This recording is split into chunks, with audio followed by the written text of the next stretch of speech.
What is going on, and welcome back to the Dlzonwlz podcast, brought to you by Dlzonwlz. I'm your host, Carter Farthing, and this is going to be episode 3 of the podcast, where we actually sit down with another local drifter from the Pacific Northwest. This is Mitch Rosaaen. Him and I went to high school together, and I'm actually very honored to have him be the first guest on the podcast. Introduce yourself, Mitch, and tell us a little bit about yourself and what you drive. Yeah, my name's Mitch. I just have a super simple 350Z, 2006. Nothing really much to it. It's super simple. Yeah, I probably edited in a video of you pulling in here and some beauty shots before the podcast, just so everyone can see some pictures and videos of the Z before we talk about it. You will notice we actually have the camera, or the TV behind me, that actually is going through a slideshow of some of the best pictures of Mitch and his car, so you guys have something to look at while we are talking about the car. I have a couple questions written down here, so we're going to do a little bit of an interview with Mitch and learn a little bit more about him and learn about his car. The very first question I have is, where are you from? I'm from Puyallup, Washington. I've lived here my whole life. I was born here. Moved around a lot, but this is where I've always been, downtown Puyallup. Sounds good. And you graduated from Puyallup High School too. We both graduated from Puyallup. I went through the auto shop program at Puyallup, but you were more into like the STEM-based. Yeah, STEM stuff. I wish I did auto shop, dude. The auto shop was definitely a game changer. Fuck. That auto shop is probably the reason why I'm here. My entire high school experience was walking in and out of the auto shop and then going home. So yeah, I'm jealous. Pretty easy peasy. What do you do? What do you do every day? What's your job? I work at Fred Meyer. I support my drifting lifestyle with Fred Meyer funds. I shop at Fred Meyer. You shop at Fred Meyer? Yeah. Oh, you're on. So someone orders their groceries online. You go and gather their basket for them, put everything together. Prestigious stuff. You got to pay to play however you can. Exactly. Next question is, I guess, what do you drive? You said it was a 03 350? No, 06. 06. 06 350Z. Yeah, so you just want to know everything that's done to it, or what? Yeah, first question, I guess, how did you acquire the car? Did you find it online? Where'd you get it? Where'd you go pick it up? Tell me about the story about getting the car. It's a good story. So I wasn't even looking specifically for a 350Z. At the time, I just had a little, mini truck. I don't know if you'll ever want to talk about that. Oh, we'll talk about the mini truck. We'll eventually get there. I had a mini truck that wasn't very capable, and I just had money. I saved all my money, so I have money, and I want something cool. Mm-hmm. So this is, 3 years ago, so, 2017, 2018. Okay. Craigslist was the main place to buy cars. Yeah, it was. Marketplace and OfferUp wasn't much of a thing. OfferUp was AIDS until about 2018. So I had Craigslist search alerts. Oh, shit. I had a bunch of search alerts, 350Z, 240SX. You were actually the person that told me about Craigslist search alerts, because you get emails every time a 240SX is posted, right? All the time for everything, so 350Z. So I wasn't looking specifically for Z. I had notifications for 240SX, 300ZX, basically any Drift car. Yeah. Because that's what I wanted. Because you were a high school kid in Puyallup and you saw everyone else driving one and you wanted to be like them. Yeah, and I wanted to be like the YouTubers. Oh, so you didn't really look up to the local drifters? Because you didn't hang out at the skate park, really. No. You never really went there. No. You go to the skate park What? I kept to myself, right? I kept to myself and I just watched YouTube. That's all I did all day. And I'm like, dang, this is cool stuff. I want to have something like this. It's a good way to learn. And I mean, TV sucked. So the only thing that you really... what YouTube videos did you watch that really inspired you to get into drifting? Like, what channels were you watching? So the channel that like really started that flame was Haggard Garage. Oh, right. OG Haggard. Yeah, OG Haggard. I subscribed to them in 2015. Holy crap! Like that was Garage Talk. Was it Garage Talk back then, or was it? No, it was Haggard Garage. So I mean, this is going off topic from the question. That's fine. But I started watching them. I think the first video I saw was the video when their subscriber gave them Mazda Protege for free at like a gas station. Yeah, I remember that. I didn't know anything about cars or just anything, but I saw that video. It's like, subscriber gives us a free car. That was the one that they turboed, right? The Turbo Protege? Yeah. So I saw that video. I'm like, this is a funny video. I don't know anything about cars, but I subscribed to them, and they're the people that introduced me to cars, you know? Miatas, stuff like that. So I'm like, oh, shoot. Like, this is cool stuff. So in terms of like drifting, they kind of introduced me to drifting. Okay. But then like shortly after I found Haggard, I found Adam LZ. And Adam LZ is really the person that solidified drifting in my head. I mean, because he took it a lot more seriously. He did it a lot more legitimately. He wasn't just a douchebag with a drift car. He was He was a respectful person that wanted to drift. He was a little smarter about it. Yeah, I mean, he's got the degree. He's got He's got people to impress. I mean, not that Haggard Garage wasn't set out to impress anybody, but Adam LZ has always had the upper tier of content where you can tell that he's putting effort into it, and he's actually a businessman. He's turning it into a company, and now he's running a full Formula Drift team based off of holding a G7X and buying an S13 5 years ago. Yeah, I mean, he's a multi-millionaire off of taking videos of him drifting corn. Anyway, we all know the legacy of LZ. Back to how I got my car. I had a Craigslist search alert for 350Z. So I was at work one day, and I remember I was in the back room. It's super dead.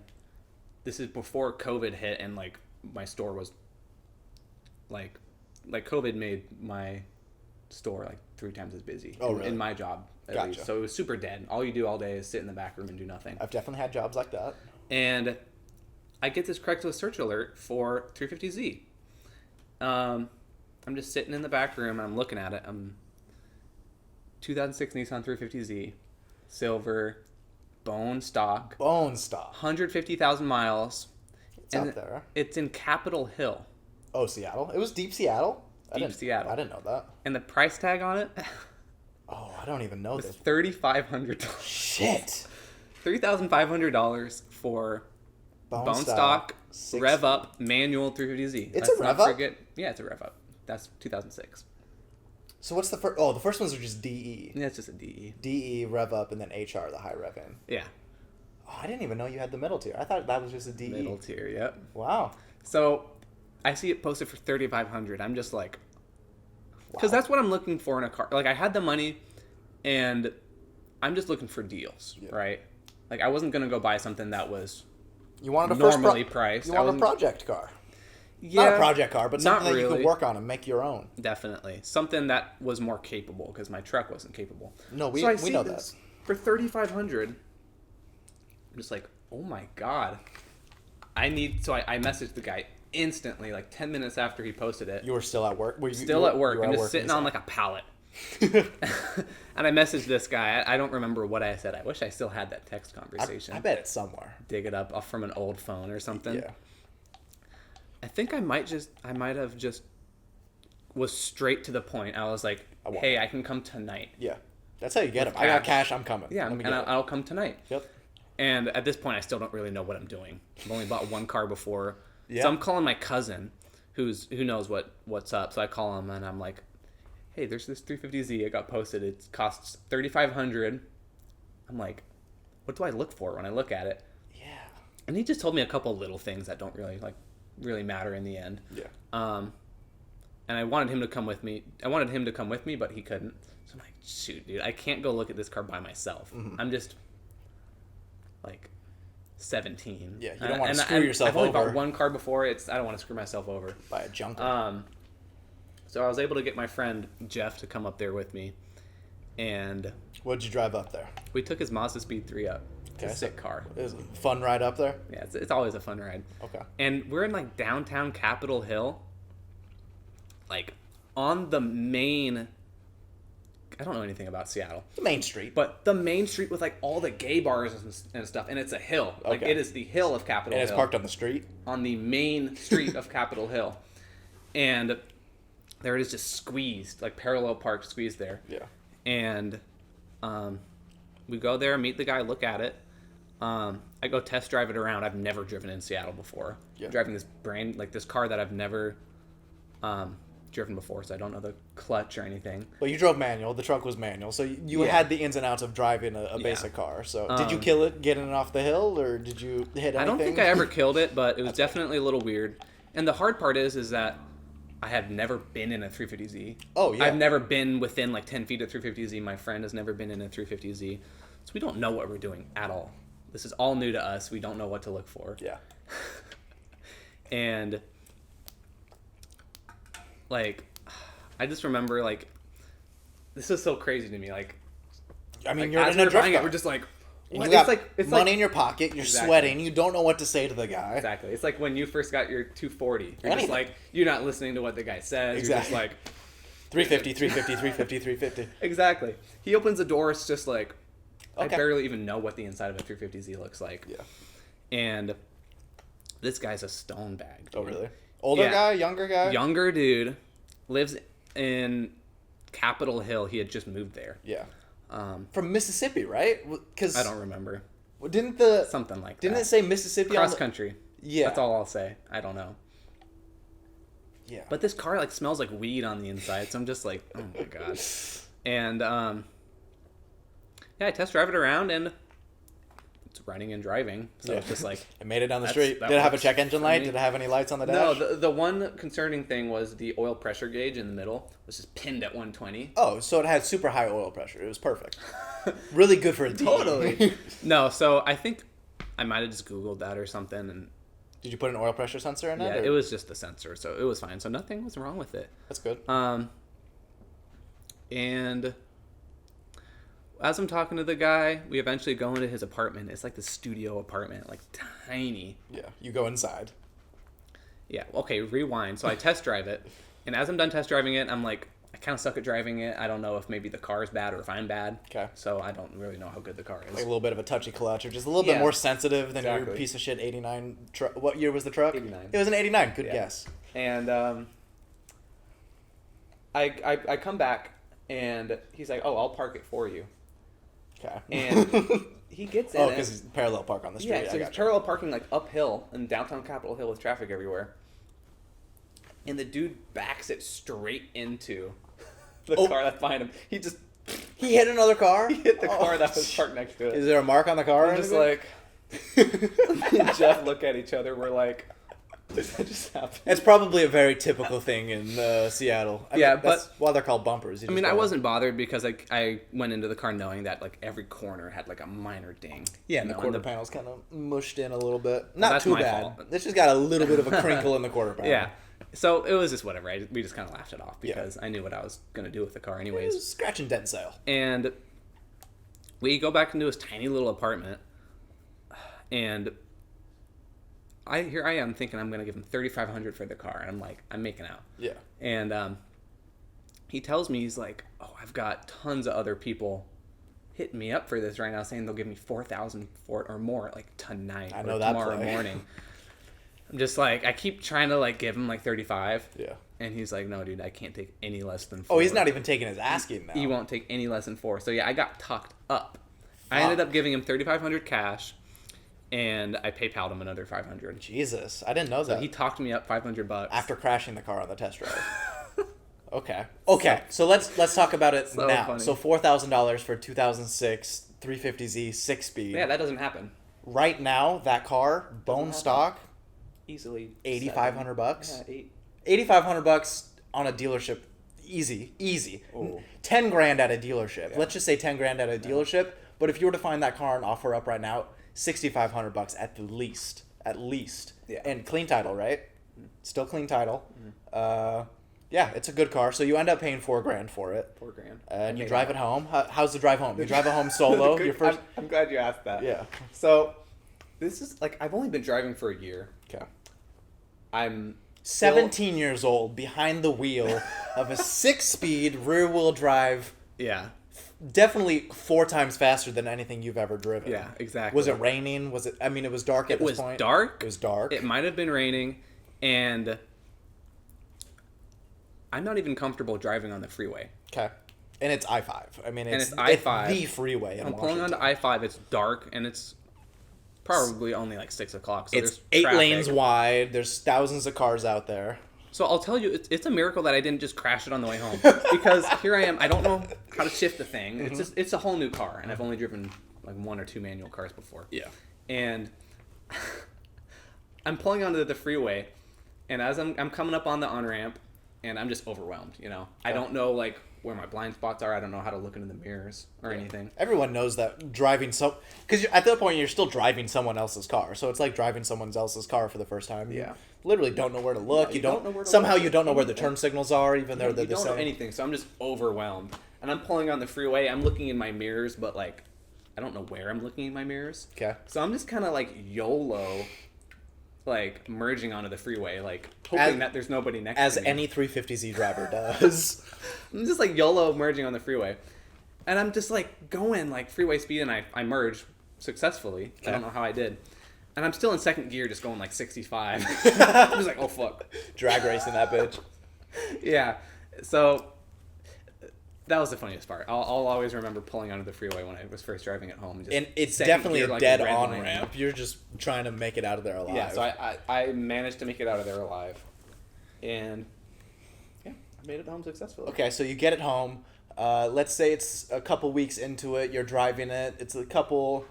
You're learning the car, the quirks of the car, and then you dive into modifying it. So what's the first modification that you put on it? What did I do?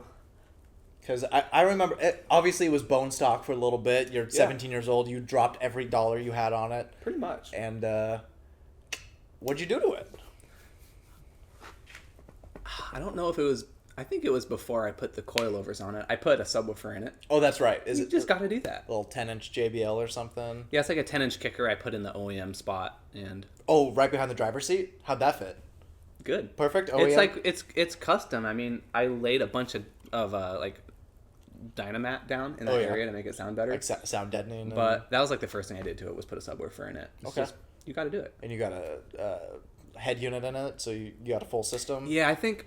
Yeah, I got the same exact head unit that Adam LZ got. Oh, really? Is it the one that pops out and goes up, or is it just... No, so it's a double din touchscreen, and the reason I got that is because the same exact reason Adam LZ got it was because the part that went back into the center console. Oh, was it's the only flush top mount din. one, right? Well, yeah, so it's only the top part of it goes back. That's right. So you can fit a hydro master cylinder with a reservoir. That's right. In there. Because like the regular double dins are like the size of a Yeah, TV. the whole and thing goes back. Yeah, they're giant. But the one I got, you were able to squeeze a master cylinder under there. So that's why I got it, just in case I ever wanted to put a hydro in it. Which leads me to my next question, which I probably can guess. What's your favorite modification to that car? Well, you're wanting me to say the hydro. I want you to say the hydro because, okay, let me take a second to explain. It's probably the neatest and most beautiful example of a hydro install that I've ever seen. Yeah. Whether it be a street car, whether it be a race car, whether it be basically any car that I've ever seen. Mitch took his time and went through and dremeled out his the interior pieces to make this handbrake look like it was a factory part of this car.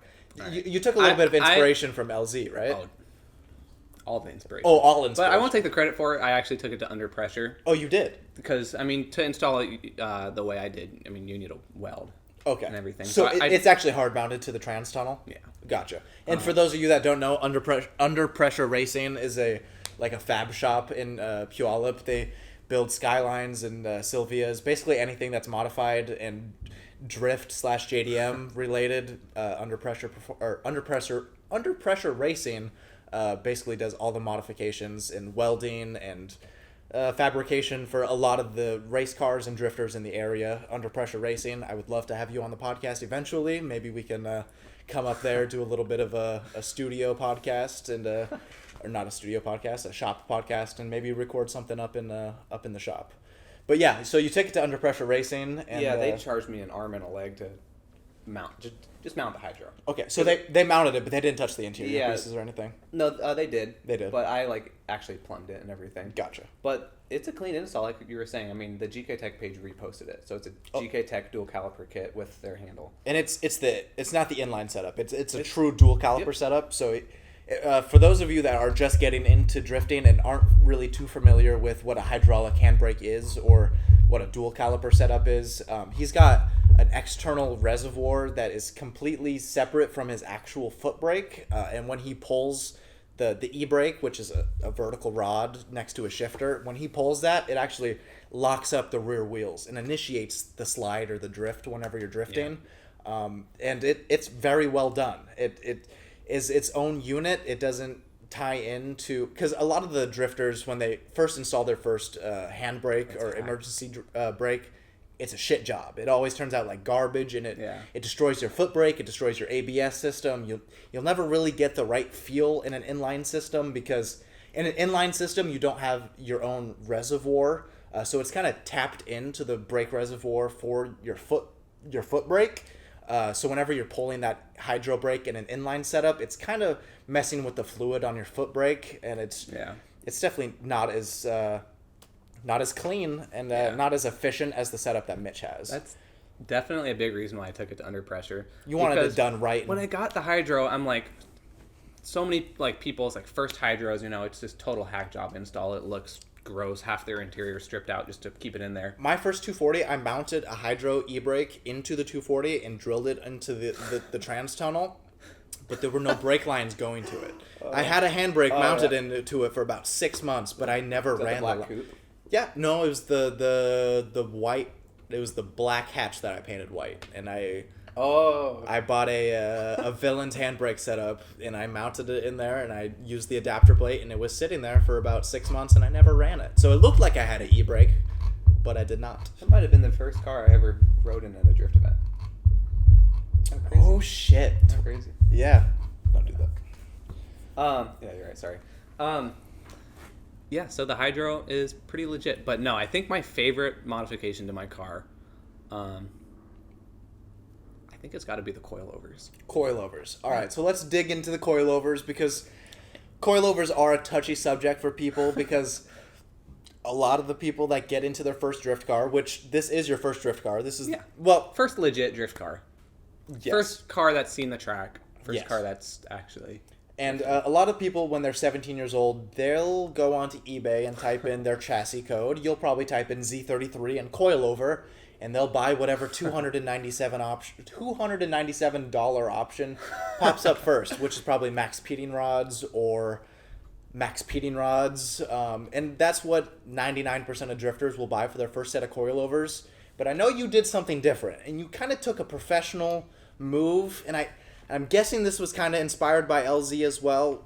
Tell me what coilovers you bought for the 350. Yeah, I got the BC Racing, I think at the time it was called the DS series coilovers. Which is their BR now. Or no, they're... The DR now, The DR, yeah. So it's the digressive valving. Yeah. And I just got it stock spring rate, stock...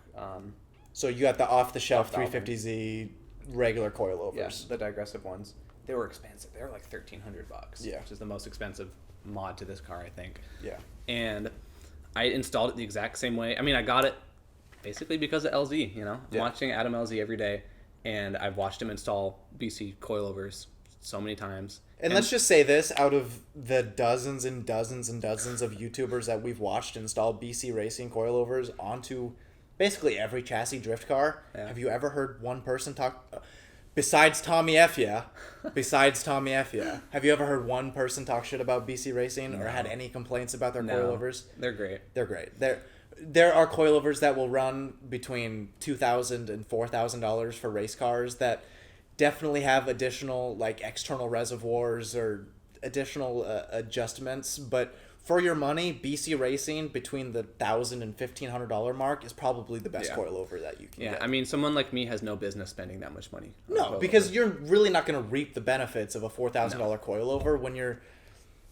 I mean, even with you got 2 or 3 years of driving under your belt, you're still not going to be using the full potential of the $4,000, let's just say OS Geiken or HKS coilovers that you can get for this car. No.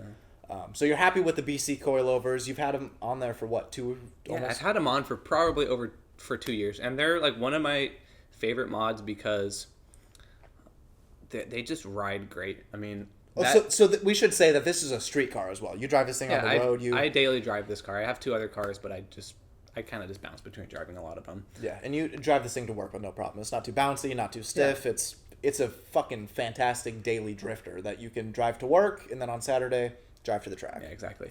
And it's the suspension on this car is amazing. I have 2 other cars. I have a truck and I have a Jeep. You do have a Jeep? Yeah.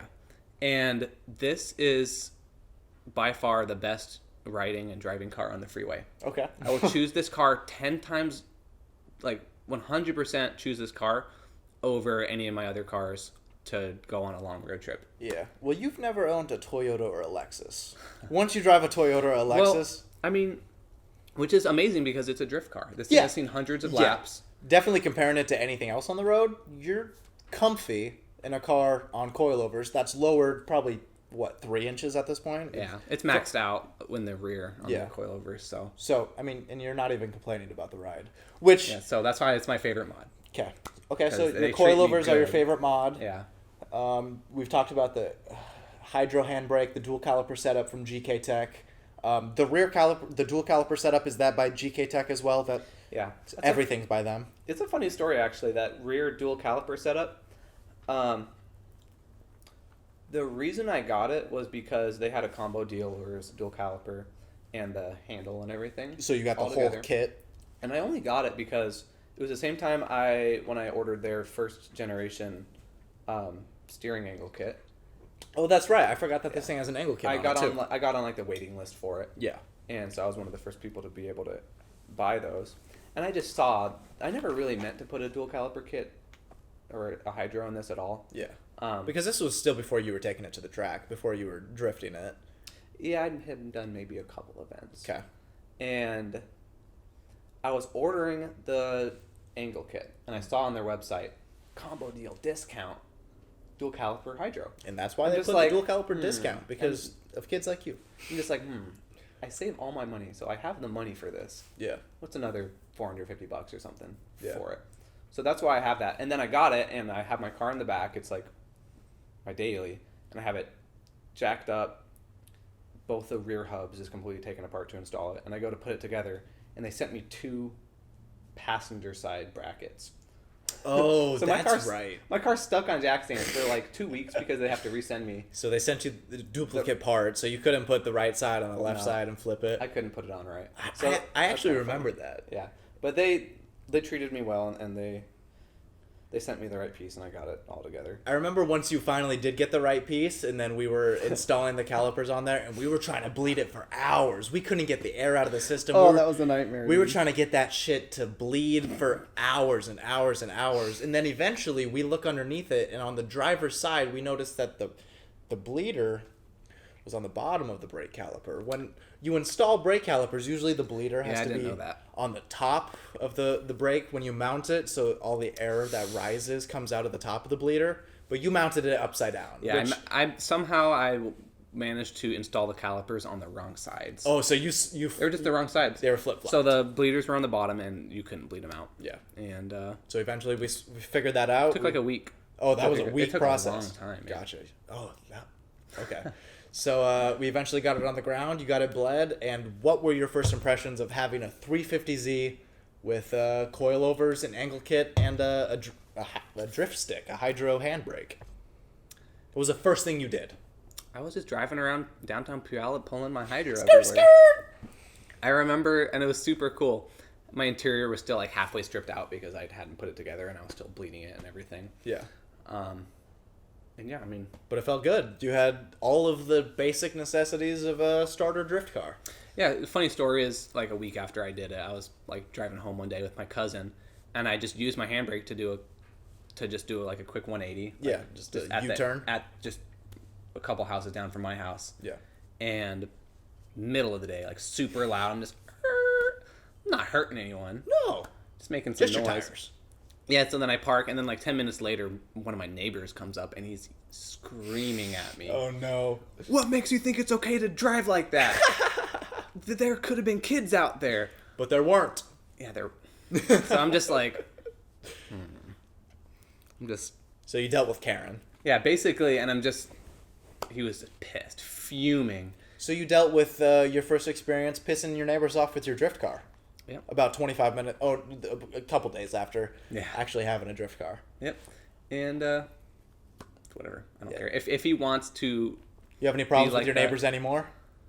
no, I still drive like that. If he wants to be angry at his neighbors, he should go live in an HOA. Yeah, definitely. That's what I think. I We would- live on a public road. I would have to agree. I'll do whatever I want. All right. Next question. Yeah. Regarding the 350Z, where's the farthest you've taken it? Obviously, since it's still a road car, still street legal. Have you ever taken it on a drive, a long drive, taken it cross country or anything like that? No, I've only driven out of the state once, actually. Oh, you have taken it out of state.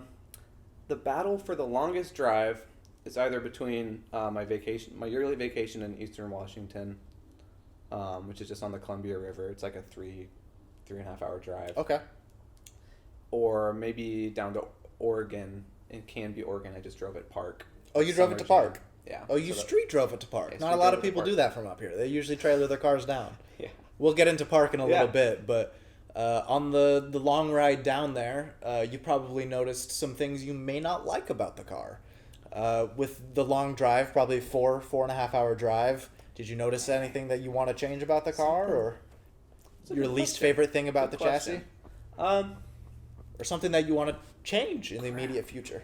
Really, like what I would have said was that the AC didn't work. Oh, and that's that right. made it a nightmare to just drive. A hot weekend. Yeah, but now I fixed the AC, and So you got a street car with working AC now. yeah, I don't even know. I don't know what I would change on this car right now. Really? I've got it in a good spot. Maybe the wheel setup.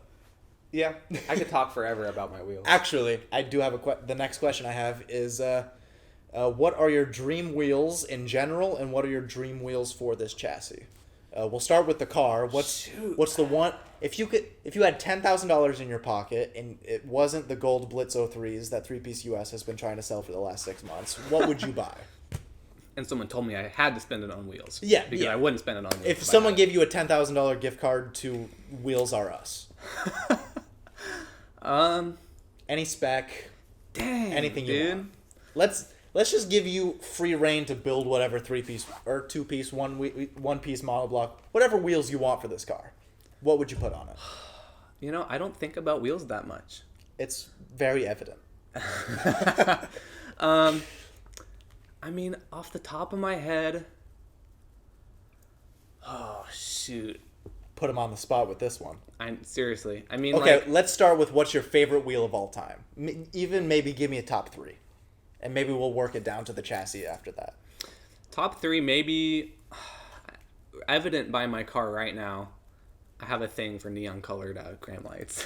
Neon gram lights, which are the D57Rs. Yeah, there's like a 57DR, like 50. I don't know. Whatever, I don't know. the gram lights I'm not with the gonna pretend to highlighter know. pink, the highlighter yellow. Yeah, I think those are cool. So you're a big fan of Colette Davis, yes? Uh, We'll leave it with She's that. nice. Anyways, so you're so gram lights, and maybe. You know, I don't think they would look that good on. I disagree. Z. I think some gram lights on this thing would be absolutely insane. Because Samet just put gram lights on his S15, and it looks amazing. Yeah. So hashtag gram light the world. Pretty much. So one of your top favorites is the Ray's gram light, and then so that's a monoblock wheel. Yeah. What's your favorite 3-piece wheel? Yeah, it's funny. I think I prefer monoblock wheels. Really, you're not into like the flashy big lips. I think they're cool. They are cool. But just, I mean, I don't know. My favorite 3-piece wheel.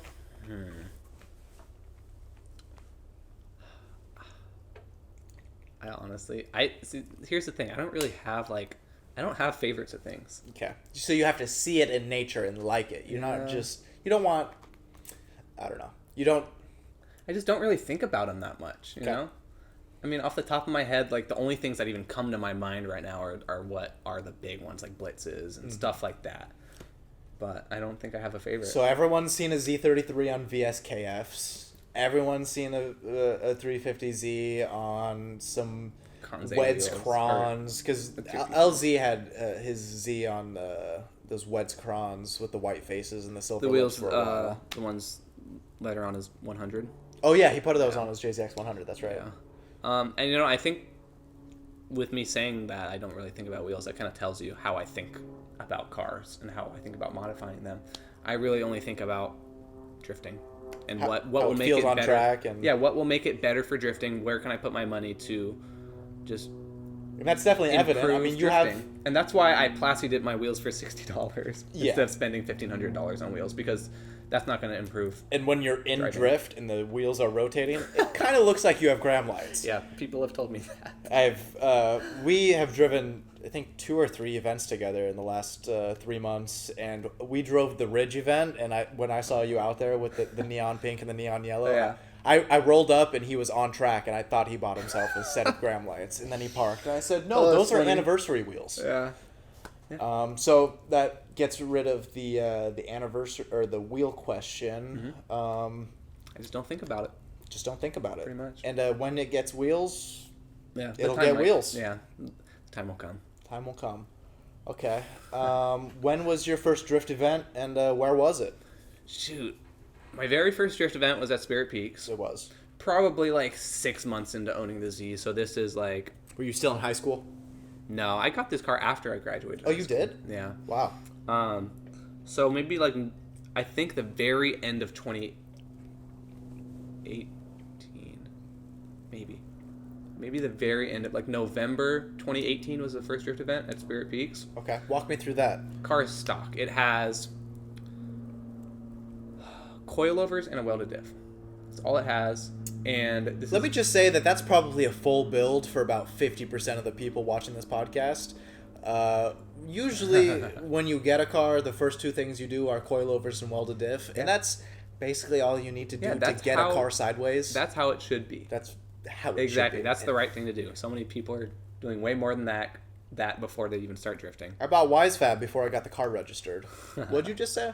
Yeah. Anyways. So yeah, my first event at a track ever. I mean, I didn't street drift that ever. Yeah. Like, I don't have any street drifting experience under my belt. I was just too scared to do anything like that. Pussy. And yeah, so my only driving experience, so no street drifting, all of my driving experience is on a simulator. Okay. Oh, so I have like... We'll get into the simulators here. Yeah. Let's dive into the simulator. Okay. When I first really started hanging out with you, and we first really started going to your house, you had a closet. Pretty much.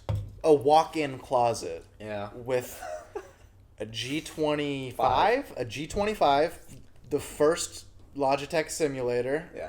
Garbage simulator, garbage rig.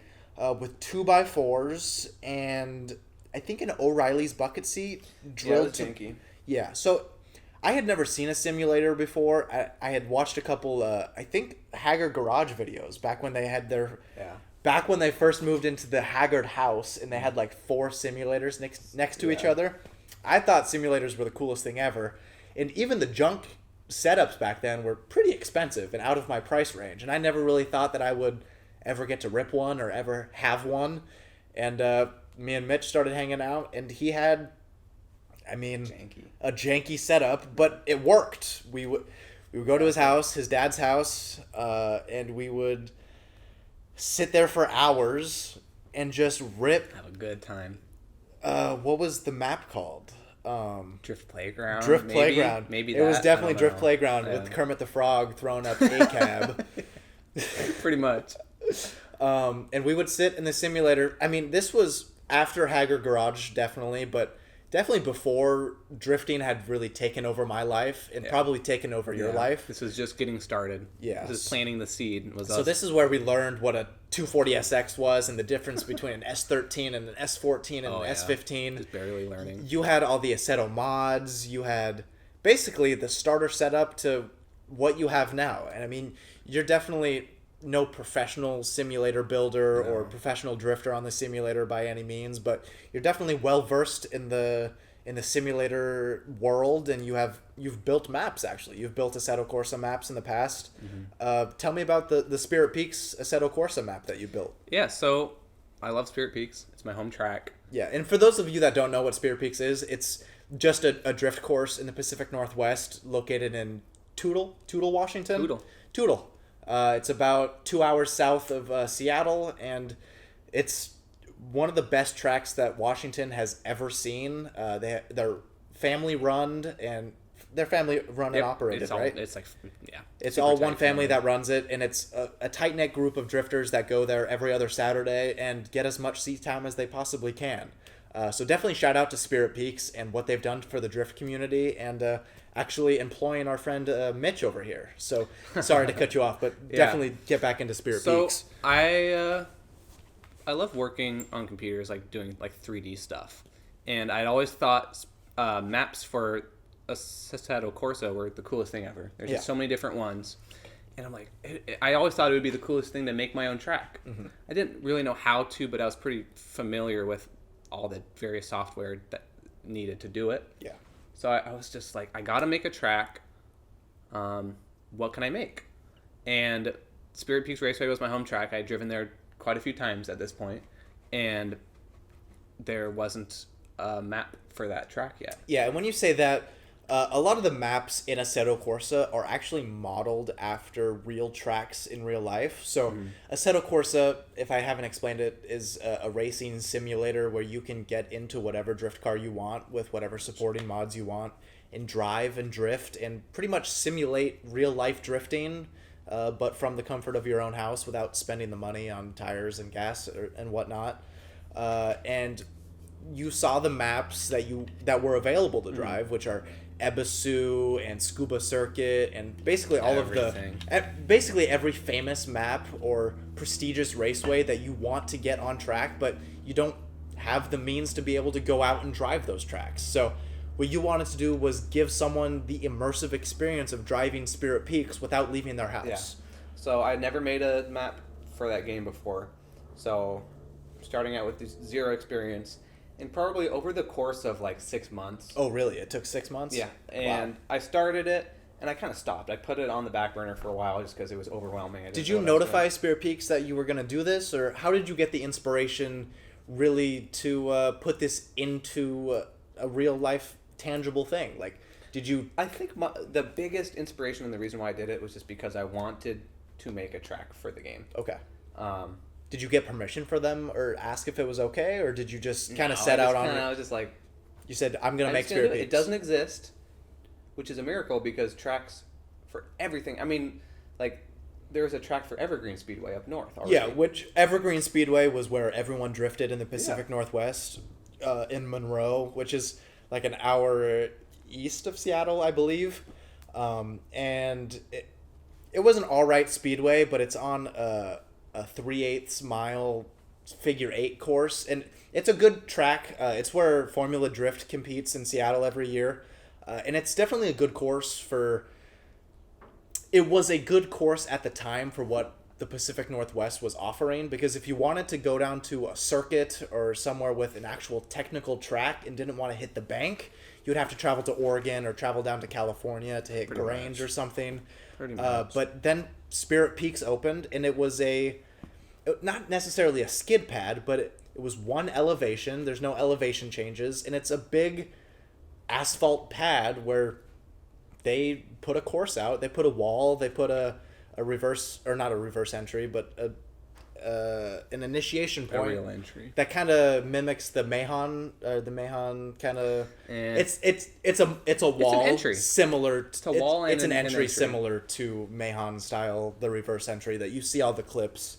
Actually, did you see the video of Animal Juju doing the reverse entries in a Sylvia that he posted yesterday? Mahon? No. He enters at like 130 completely backwards. Absolutely insane. Check out Animal Juju from Drift Team Animal Style if you're interested in seeing some cool drift footage. But yeah, so you are making the Spirit Peaks map. When does it come to a reality that you're making something that everyone in the Pacific Northwest actually wants? Because there was a need for this. When people got a taste of what you were actually doing, I'm guessing there was some excitement behind it. Yeah, it didn't really click in my head how crazy it was until I had completed it. Yeah. And I decided to make kind of an event out of it.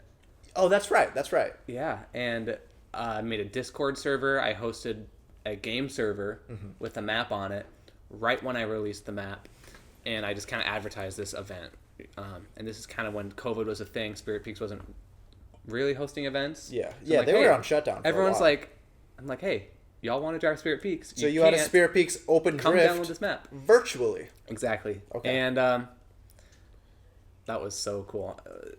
How many people showed up? Was there a lot of people on the server for the first time, or? Yeah, we probably maxed out the server with 32 people. 32 which is people a lot for an Assetto server. That's insane.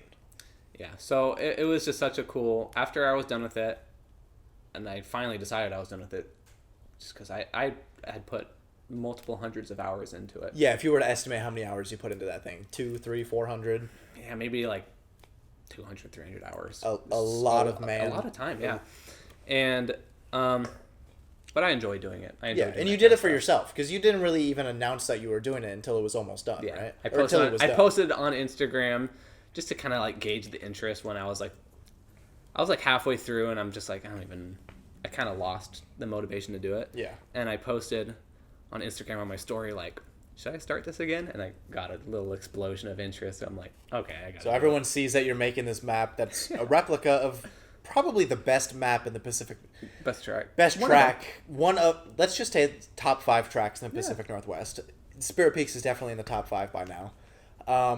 And you release it to the general public. It's a smash hit. I mean, everyone loves it. So I have this Discord server, and I'm about to release it, and there's just this channel full of just like these dudes, and they're freaking like these adults, I'm used to Discord servers with just me and my friends. We're all just kids. Yeah. But just all these like guys in their mid to late 20s just like giddy over this map that's about to come out, freaking out. Who have always wanted to drive Spirit Peaks, and I've always wanted to drift Spirit Peaks, but just don't drift. Yeah. And just that too. Basically only simulate drifting. But also there's the people veterans that drive Spirit Peaks every other weekend and know the track like the back of their hand, which is the craziest part, because at this point I probably have more laps on the Assetto Corsa server than in real life at Spirit Peaks. Yeah. And I learned Spirit Peaks before I ever went there by driving your map. I mean, on the simulator, you can go on and learn the entire layout and basically everything you need to know about Spirit Peaks by going onto Mitch's server and driving the course before you go, which is probably the most beneficial reason for getting Assetto Corsa. Is a lot of the times when you go to a track or go to an event, you're going there sight unseen, or even if it's a competitive event, like how Spirit Peaks hosted... What was the event? Super D. Super D was usually hosted at Park, right? Or Super D was it was hosted at Grange. Super D used to be hosted at Grange, I believe. I might be talking out of my ass. Me too. But Spirit Peaks hosted the Super D event, and for people who didn't get the track time or had never driven Spirit Peaks before, you could go onto Spirit Peaks and practice the layout, even though they completely reversed the layout for Super D. But you get to learn the track before you ever even step foot onto it, which is a huge, huge advantage for anyone in the motorsports world that knows what a track walk is, because a track walk, 45 minutes before the race starts, you go out on foot and walk the track for the first time. Which only do you so much. It doesn't give you anything. It gives you, there's a left over there and there's a right over there. You're not gauging speed. You're not gauging what gear you need to be in. But on Assetto Corsa, you can drive your car on that map and learn where you need to be before you even step foot on the track, which is definitely beneficial for the drifters in the Pacific Northwest. And I just want to thank you on behalf of all the drifters for creating the Spirit Peaks map and making it available to all of us for free, right? It's free to anyone that wants to play. Where can they find your map if they play Assetto Corsa and they want to download that? It's a Good question. That is a good question. You know, I haven't really dealt with the search engine optimization. We haven't dealt with the SEO of Spirit Peaks Raceway, but Google it. You'll find a media. What I will have is a link in the description down below of where you can go and download the Assetto Corsa map that Mitch built himself and is allowing you guys to drive on Spirit Peaks yourself from the comfort of your home. Exactly. So thank you, Mitch. You're welcome. Let's move on to some more questions.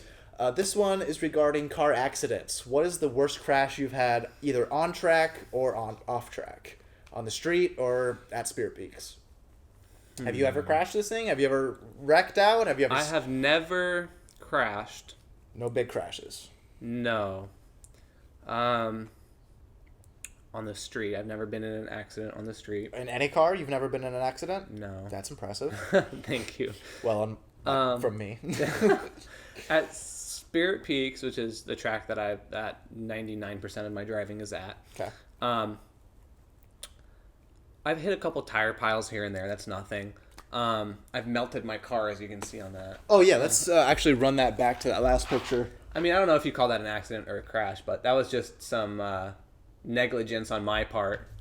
As you can see, the bumper on the back of his car actually caught on fire from his exhaust tip. That got a little bit too hot. And the KBD lower lip melted a little bit. Not as bad as the regular, but it melted. Yeah, but I guess that's whatever. My only, crash...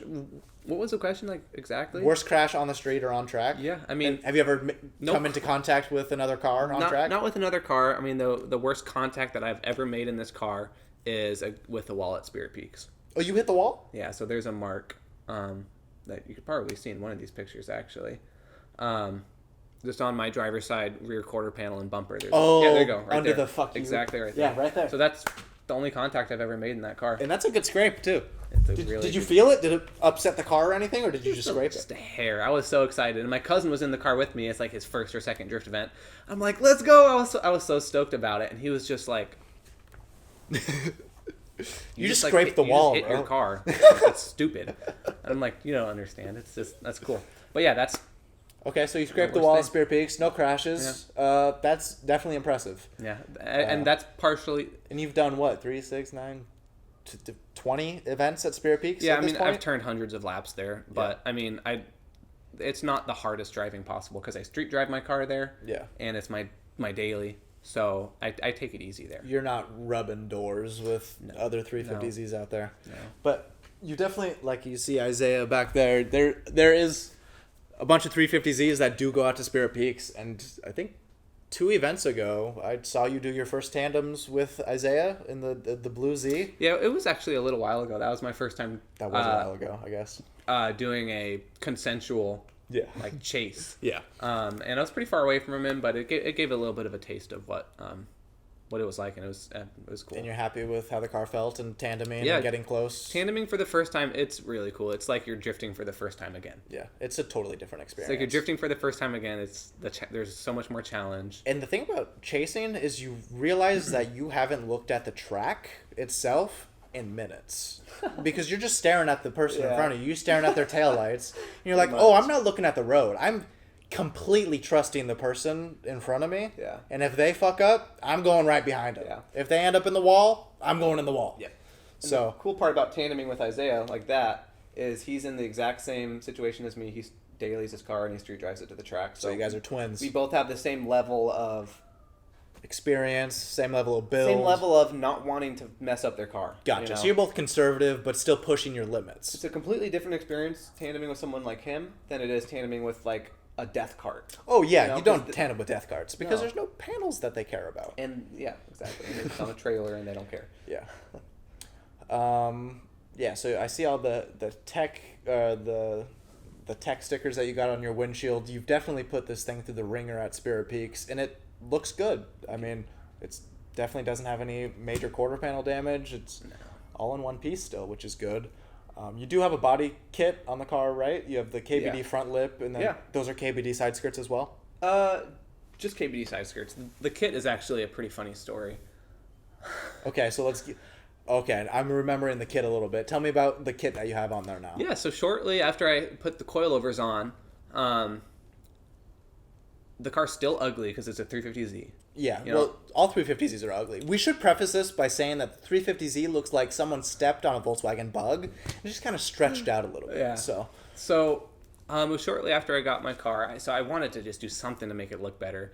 And for me, a body kit is the next thing to do to it. okay. So in my head, a fiberglass body kit doesn't sound very attractive to me because I don't want to ruin it. Yeah. Because that's what's going to happen to it. And it fits like shit, and you have to form it. And... Yeah, my eyes were looking at KBD.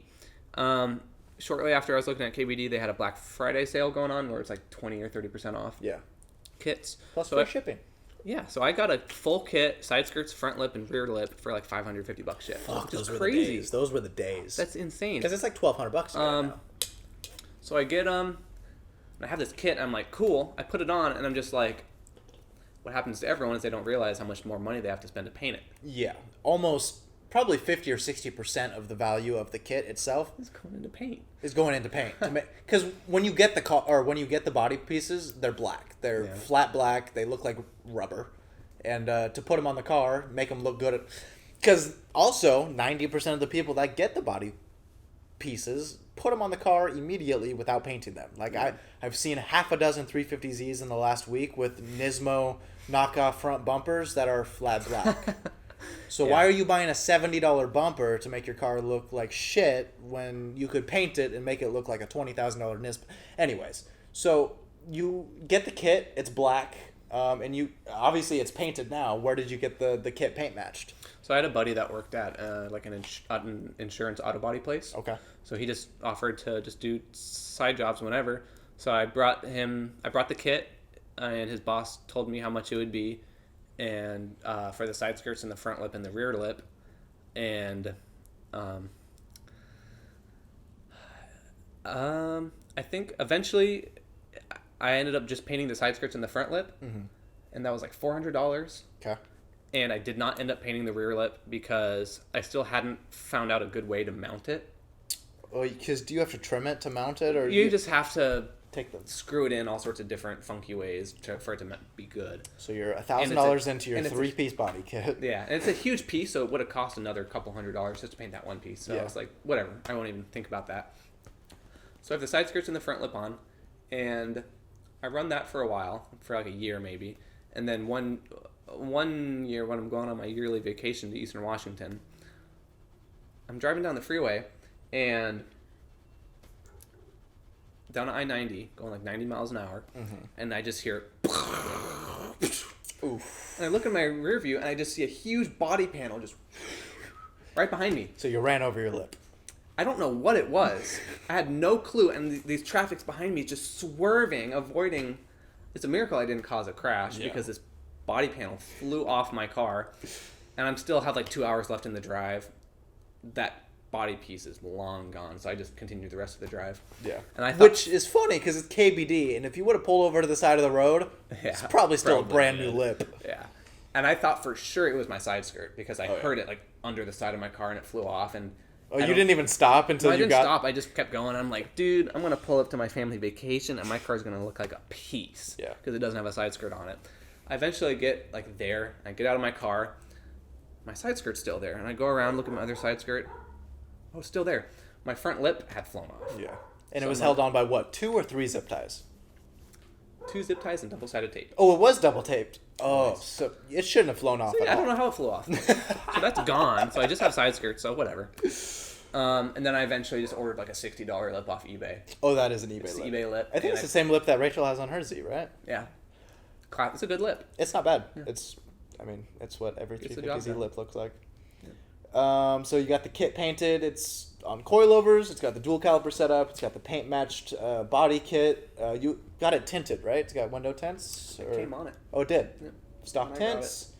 And then I think we move on to the bucket seat, which is probably came from your experience at Spirit Peaks. Before I talk about the bucket seat, I gotta piss. You got a piss? Yeah. We'll take a piss break.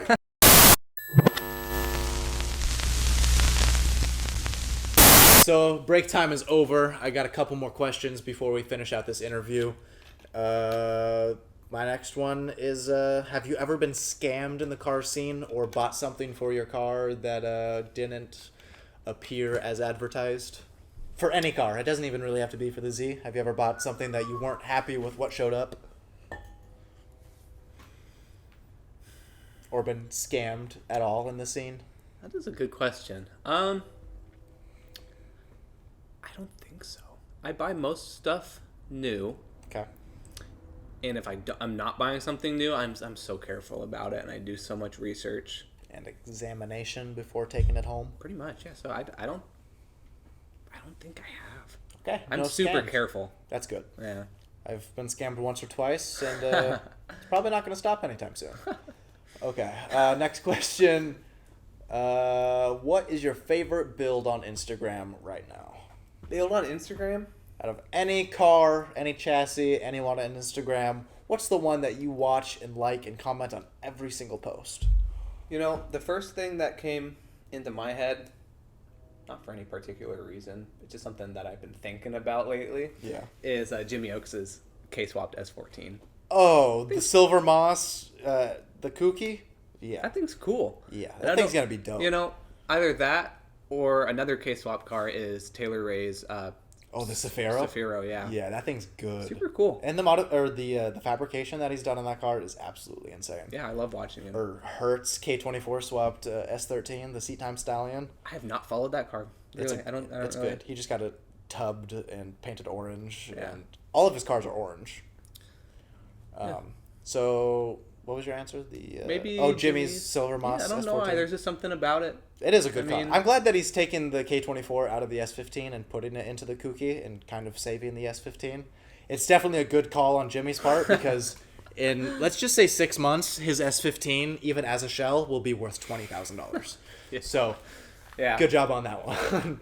And if it was fully running and driving S15 with a K24 in it, it would probably be worth about the same as an S15 shell that's doesn't have a Honda motor in it. I bet he hasn't said what he's putting in it, but I bet you he's putting an SR in it. I bet he's putting a VVL SR into it. He's always wanted to put just an SR. some Okay. SR. Good.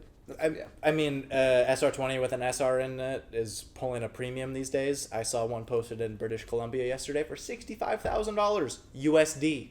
65 grand for an S15 Sylvia. That's funny. It doesn't make sense. Why the Canadians got to post it in USD? It'll get people's hopes up. Yeah. That's funny. Okay, another question, kind of revolving around the Instagram space and what has been going on online. How do you feel about the takeover scene and these guys taking over intersections and street driving and pretty much ruin it for the rest of us? How do you feel about takeovers? And have you ever participated in one or been to one? Takeovers are pretty fucking stupid. Okay, well, that's a good answer. Yeah, I'll admit I have gone to them and just watched. I'll call myself out there. We've all done stupid stuff, and I've watched. No one's done anything that stupid. I know. You showed up to a takeover? Okay, I've never been to a takeover, and I've never talked to anyone that's been to one because I don't associate with retards. But looks like we have one on the couch today. So tell me about your experience Retard at the on takeover. couch. It's gross. It's gross? Just a gross environment. We just go there because it's funny. Okay, where is it laugh at? at Is it? people. I'm guessing Tacoma. Is it in Tacoma? Wherever. So is it a group I'm of just people you just riding follow with- around? I'm just riding passenger, and I'm just Gotcha. following to these places. This was over a year. This was Back year or before two the ago. real takeover began. Well, this was probably the initial when the lockdown These started coming aren't on. intersection takeovers. No. So They're like street weird- drifting and takeovers and the sideshows and the group of 50 Hispanic males in Dodge Chargers taking over intersections at a time. Those are completely separate than the people that are going to, let's say, industrial complexes in their Sylvias and in their Skylines, whatever drift cars they have, and linking corners. There's a huge difference between driving on the street and drifting and linking corners than going to a takeover and doing donuts in an intersection while taking out a mother of 4 and her daughter. Yeah, that stuff's ignorant. Yeah, it's ignorant as fuck. I mean, I don't really even know what to say. Those people are just have nothing to do with what we are and what we Oh no. enjoy cars for, stuff like that. They're making it worse. As you can see from probably the sticker on the back of the computer, and I don't know if I have any behind me, but Dlzonwlz says, fuck takeovers and take it to the track, loser, because no track is that far away for you to put another person in danger for that. Yeah, go buy a sticker. Go buy a sticker. And you're probably noticing now that there's only one camera angle because camera number 2 died, so Oops. Ignore that. But we're probably going to finish the podcast out on just the one angle because I don't have too many questions out to take us out on. I do have... Let's see. Actually, I don't have any more questions. The last one here is, do you have anything to push or promote to the audience? Do you have anything that you want them to check out, or anywhere they want you to anywhere you want them to follow you at? Yeah, I mean, I guess my Instagram is just Mitch Rosaaen, my name. It'll be at the bottom of the screen here, as you can see. There you go. Follow him on Instagram. Yeah, I mean, I guess if there's one thing for me to preach as far as drifting is just to keep it simple. Keep it simple. Have a Z like mine. That's just all you got to do. Don't overbuild your stuff. Z33, welded diff, coilovers, dual caliper setup. No, don't even do that. I'm a clown for doing that. He's a clown. Need that. Yeah. Okay, so get a cheap rear-wheel drive Nissan and get some seat time. Pretty much. Pretty much. I think this was a successful interview. I'm sorry if the audio quality or the camera quality wasn't as high tier as the previous episodes. We're kind of dealing with a little bit of change in the studio. You'll probably see in the next episode it'll be completely different. I got a couple backdrops to actually cover the garage walls. They're kind of ugly here. So hopefully within the next interview or within the next episode, there will be a new scenery for you guys to look at. Maybe a couple more cameras, maybe a couple more microphones. I do appreciate all of you watching and listening to the podcast. It has definitely been well received so far, and all of your guys' support on Instagram, Facebook. I definitely appreciate that as well. Make sure you are following us on all of our social medias. It's at Dlzonwlz on every platform across the board. Make sure you check out Dlzonwlz.com, link in the description, and follow both of us. I'm at Built by Carter on Instagram, and this is at Mitch Rosaaen. This probably will not be the last interview that I do with you. Cool. I definitely look forward to sitting down with you in the future and maybe talking about some of the mods and some of the events that you plan on doing with the Z in the future, and maybe even a future build that you come across later in your life. Yeah. I mean, I know that eventually you want to get into either S chassis or R chassis. Anything. All of it. Yeah, all of it. We're drifters, and we want to drift basically every chassis that's out there. Everyone wants a flavor of, or a taste of every single flavor. So Pretty much. yeah, we're going to keep driving. We're going to keep making content, and probably see you guys on the next episode. Thank you, guys. Peace. I close my eyes and I see dreams of gold.